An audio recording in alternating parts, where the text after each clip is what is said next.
The ISDT stands for International 6 Days Trial, and it's often been spoken of as the Olympics of motorcycling. It's an event in which national teams from each country around the world that wants to compete take part against each other in a 6-day enduro. The event is a series of special stages put together, and the most important thing in a way is that the riders have to maintain their bikes themselves.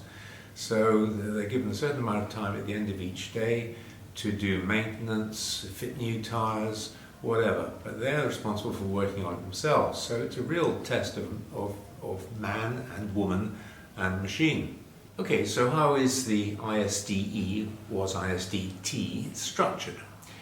Well, it obviously takes place over 6 days and covers usually about 1,200 miles, something like 2,000 kilometers.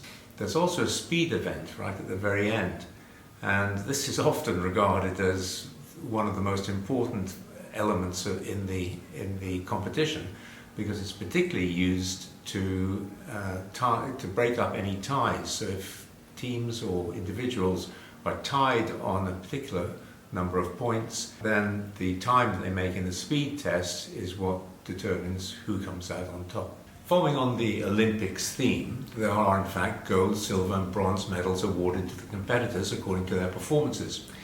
The gold medals go to competitors who finish within 10% of the best time of the fastest rider in their class. Silver goes to anybody who finishes within 25% of that time, and bronze goes to anybody who's still running after 6 days, and that in itself is a pretty significant achievement. Here we are, beautiful day at the museum, Bashley. We've got a lineup of international 6-day bikes close to my heart, and we've really gathered this lot up in the last year, which is quite exceptional. This is the first one, 1956, Miller's International 6-Day Royal Enfield 350 Bullet. You had to remember your number in German, 125. I still think about it in the middle of the night sometimes, but heavy old brute of a thing, not great. I was on the gold medal until Friday when the frame broke across here, as all the other factory bikes did. So Miller was the last out, if that was any consolation. So all the frames broke. Not a good recommendation for Enfields, but however, in those days they tried to use standard road bikes, just modified, so not really up to it. That was Miller's only ride on a Royal Enfield.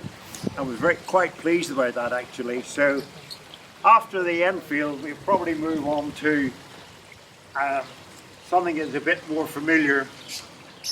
Ron Langston's International 6-Day bike. Again, Garmisch-Partenkirchen, gold medal winner. We all won gold medals on them. It was a very enjoyable event actually. I don't think we quite realised what an important event it was, because we were only youngsters, and we sort of rolled up. We sort of went because there was an event on, and it was a bit more of an important event than what we realised. And we just rode round, didn't we? Yeah, and it was part of motorcycle life, really. Yeah, I mean, it was just like tearing around the countryside, really. Was it? Yeah.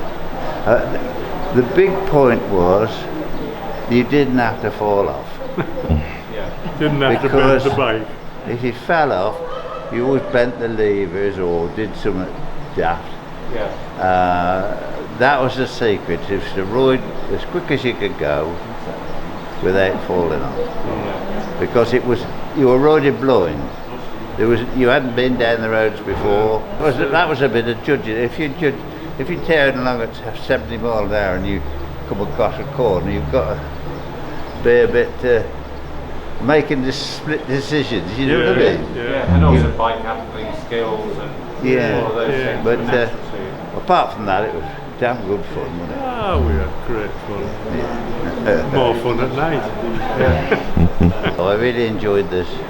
going around down the scenery, the different villages you come to, because every corner there's another picture. As you go through different countries, the houses will look slightly different, so everything changes. It's amazing, really. Yeah. To begin with, the ISDE, as it later became, was held mainly in Europe. But in 1983, for the very first time, it was held in the USA. And that really denoted the fact that it had become a truly global competition. But it wasn't always like that. In the 1950s and 60s, the former communist bloc countries, particularly Czechoslovakia and East Germany, the DDR, used it as a means of promoting their national excellence. The endeavour was to prove the supremacy of a particular form of politics more than anything else. Getting in behind the Iron Curtain was quite tricky, you know. It was an inspection all round and everything, and then coming out was a lot worse. But while we were in there, you know, those girls saying, "Will you take us back?" You know, what's you know, Hamburg like. And when we came out, of course, the guards went over everything. You know, they had sticks under the wheels and everything to make sure that we weren't bringing anybody out. Yeah. And then there was an area of about half a mile, I would think, between of no man's land, which apparently was mined, and you know, and there was big guard posts up and guys with guns. So I mean, anybody trying to get out and do a runner wouldn't have made it, either by the machine gunners or the, you know, the mines. Quite a lot of special features. This was a Lucas Whaler mine, and I remember when I worked at Selly Oak, they had to be returned to Lucas factory in Birmingham, and they kept them until the next year, reconditioned them, and then Ariel had them back to fit on the bike. So they were quite special. We never had any electric trouble, and first time cooked, wonderful bikes. This bike's got the original seals on it that Ron used, and these are QD spindles, so you can get the spindle out, just whip that round and knock it back in again, wheels out.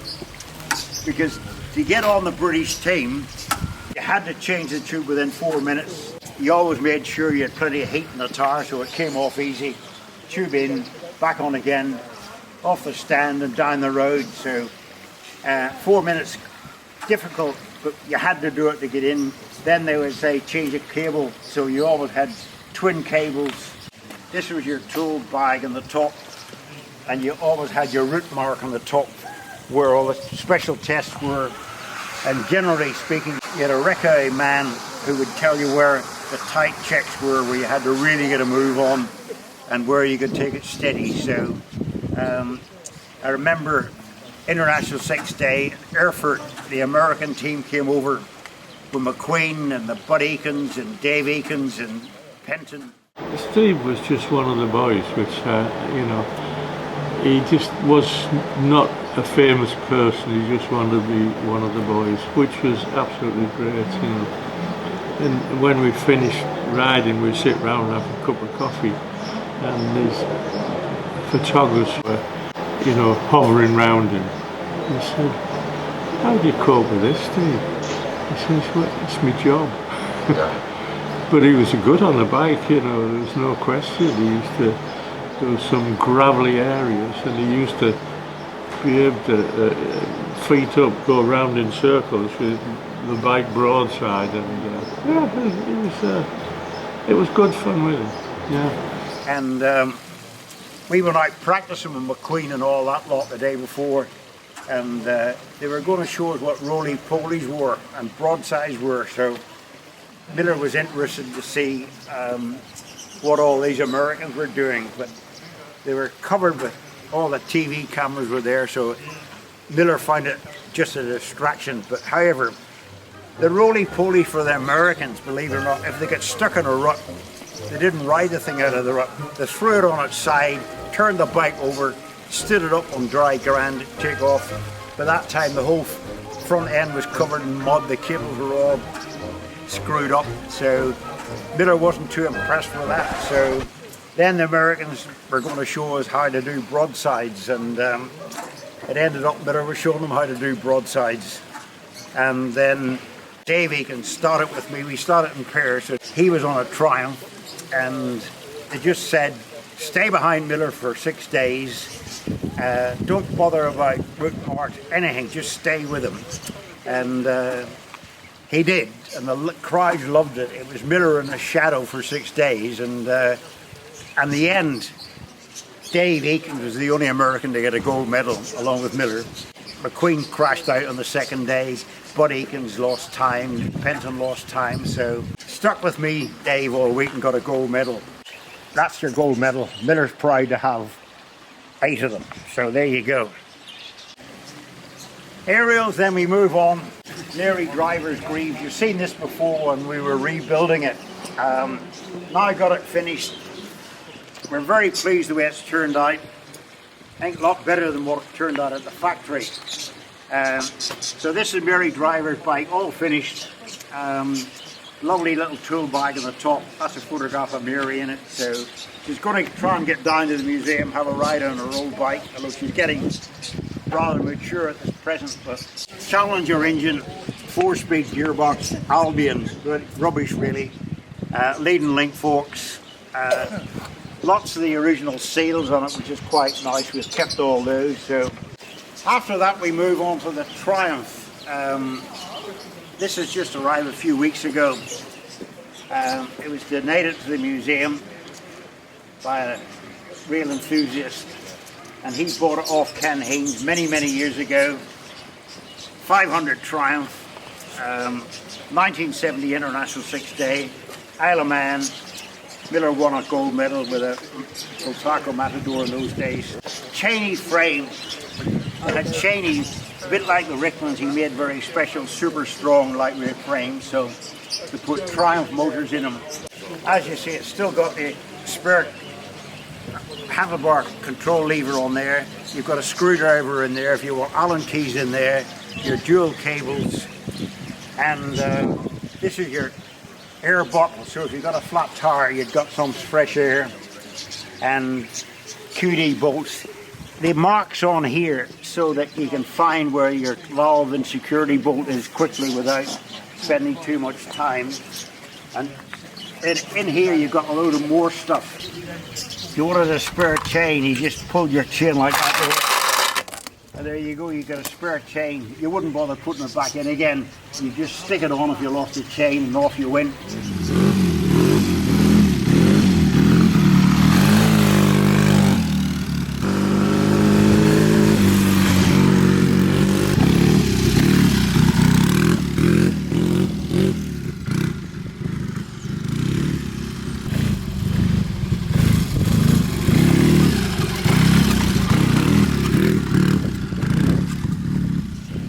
Hadn't got a chance what it was competing against, because this was the Jawa, 1970 Jawa. This is about half the weight of this. Magnesium hubs. Look at that beautiful magnesium hub. Chariani type forks. It's got dual ignition system, and so if you had any trouble with your ignition, you switched to the other system. So absolutely bulletproof on electronics. In here, if you have a look here, that's the inlet for your carburetor. So that feeds through there into your air filter box. So you couldn't get a more sheltered, protected area on the whole bike. We had a look at the Triumph. They carried a big heavy chain. What they did was covered the chain in with protectors, so the chain is actually running in oil all the time, the same as Bultaco Matador, which Miller used. So when you had those on, you never touched the chain an entire week, because it wasn't running in mud and grit and stones and stuff. It was all protected. These are all magnesium cases, and folding footrests. it's really way, way beyond what the Triumph was. They're running the 500 class the same as the Triumph. You couldn't have a 350, you had to bore it out, so they bored it out to 360. So the Jawas, with all their riders, were on these super lightweight motocross bikes, and the British team were on these big Triumphs. And really, the Czech team, they all use Jawas, you see.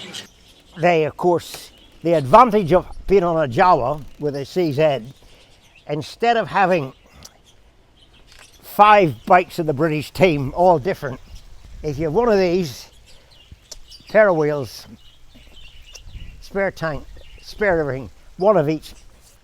If you want to have the same on the British lot, you have 10 wheels, 5 air filters, 5 exhaust pipes, so you need a bloody transporter to carry all the spares to each checkpoint, which never happened because they couldn't do it. So, and what was handy too when you were on a Jawa, especially in Poland and Czechoslovakia and Germany, if you rode into woods, there was loads of these sitting about the place. So if you had trouble, you didn't bother changing tubes or anything like that. You just changed wheels or changed bikes, stuck the number on and off you went again.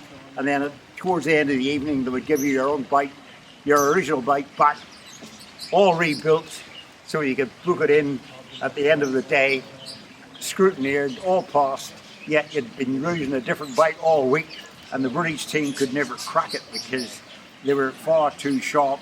And in those days, it was really the military that was running the Jawa, and the police, Czech police were on them too, so it was really a military exercise. And the Jawas never gave any trouble because, as I said, you go into the woods and there'd be one parked at every other tree, so you just swap bikes and off you went. See, there's no double cables in this one because it was a load of rubbish, you know. You wouldn't bother changing cables, you just change bikes, you know. Much quicker, much handier. So, nice little toolbox on the top for your tools and your route card. And really, really lovely bike, and way ahead of its time. And they won literally all the International 6-day events right through the 70s. So, and that promoted their sales, Jawa sales throughout the world. Now, one question is, what's the point of the ISDE? Does it have any legacy? The answer is very definitely yes, because it makes motorcycles better. If you can imagine 500 riders competing against the clock and against the conditions for 6 days, that's a pretty grueling test of the machinery, and one way in which manufacturers improve the product. One of the most significant things was that it brought the two-stroke motorcycle to the forefront. Much lighter, fewer moving parts, so less to go wrong, and frankly more enjoyable to ride because it was lighter. Now, of course, today there are very few two-strokes taking part in the ISDE because there are environmental issues involved with them. But nevertheless, for many years, two-strokes ruled. And it's only in recent years that the modern generation of single-cylinder four-strokes has basically usurped them for environmental reasons. But the ISDT was responsible for developing two-strokes into a position of eminence in off-road sport.